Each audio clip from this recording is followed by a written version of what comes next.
Hey guys, Marco from Feel Like an Athlete here. In this week's video, I'm going to keep it actually pretty short, and it's just going to be about something that I've spoken to a lot of people about, especially the last couple of weeks, and as we all start heading into the warmer months and into summer, and people starting to go away and just looking at what they're doing with their nutrition and their diet. It's a conversation I'm having with a lot of people, and you guys have probably, if you watch the videos, have heard me say, with your diet and with your nutrition and with your eating, and I want you to it's better to be consistent than trying to be perfect.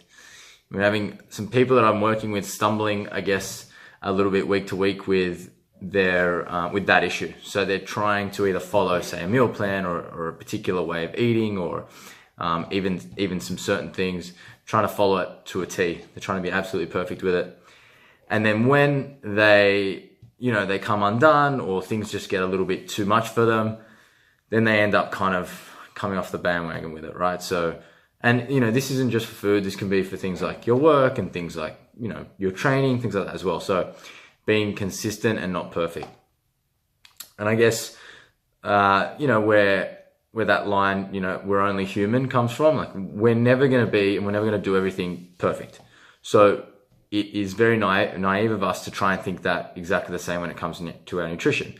I think that's where things like cheat days and cheat meals come from as well. So the issue that I think needs to be brought up is for people who are trying to be perfect. First, they need to understand that they're going to make mistakes. But what happens is with these people that are, trying to be perfect, when they make mistakes, what happens is they come really undone, and they'll end up binging for like 2, 3, 4 days. And what happens is this is what the real issue is here.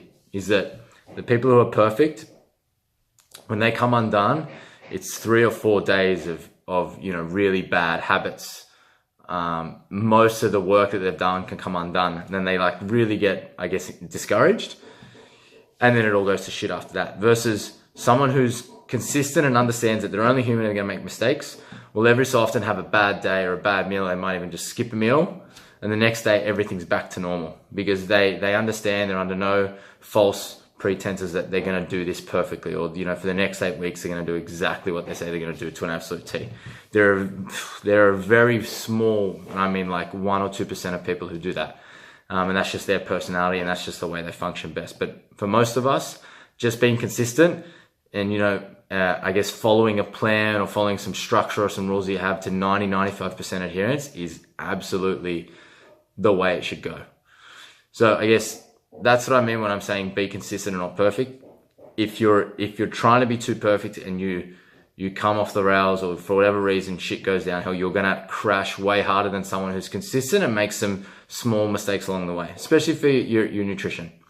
And then obviously the key with this is just to be patient. So be consistent, be patient, and things will go exactly the way you plan. Nice and short and sweet, guys. Be consistent. Thanks.